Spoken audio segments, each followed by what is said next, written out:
Bonjour et bienvenue au 24e épisode du calendrier de l'Avent des concepts les plus importants pour comprendre les crises socio-écologiques que nous traversons.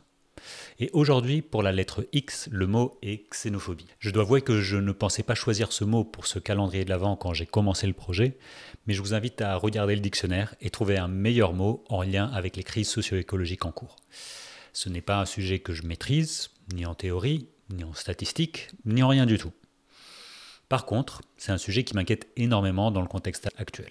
Non seulement c'est la seule réplique de l'extrême droite qui tourne en boucle et qui détruit tous les efforts pour rendre nos sociétés plus solidaires et plus justes. Ces arguments xénophobes viennent également en opposition frontale de notre héritage passé d'exploitation des peuples et des terres passées, présentes et potentiellement futures. Nous nous dirigeons vers un monde où les conditions de survie vont être de plus en plus difficiles.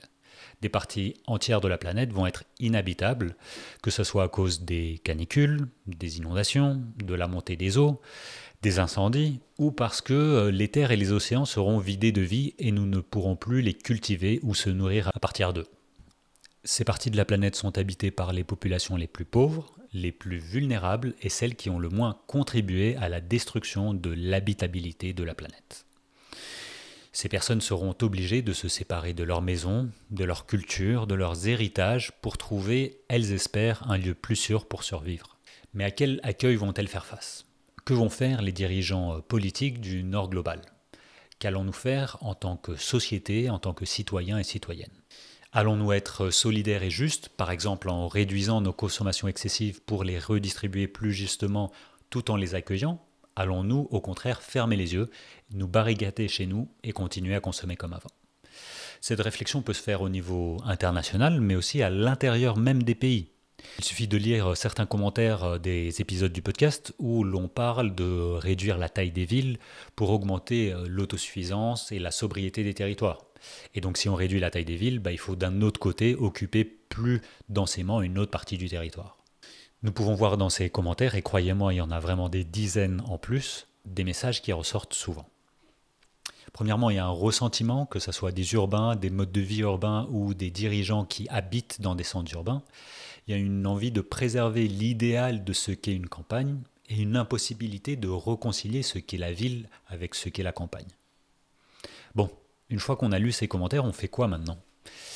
Je n'ai pas vraiment de bonne solution à proposer ici, d'autant que je ne suis pas spécialiste des migrations territoriales. Mais ces tensions existent et elles sont réelles. Et tant qu'elles ne sont pas adressées, il n'existera pas de transformation socio-écologique juste et non violente. Que ce soit durant la crise des Gilets jaunes ou la crise des agriculteurs et des agricultrices, les débats de justice sociale reviennent sur la table.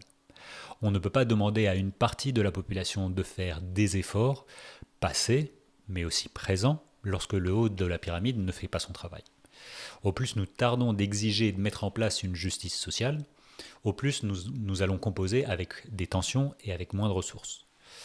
Répétons-le, la sobriété est encore une fois un des antidotes face à un monde incertain et avec moins de ressources.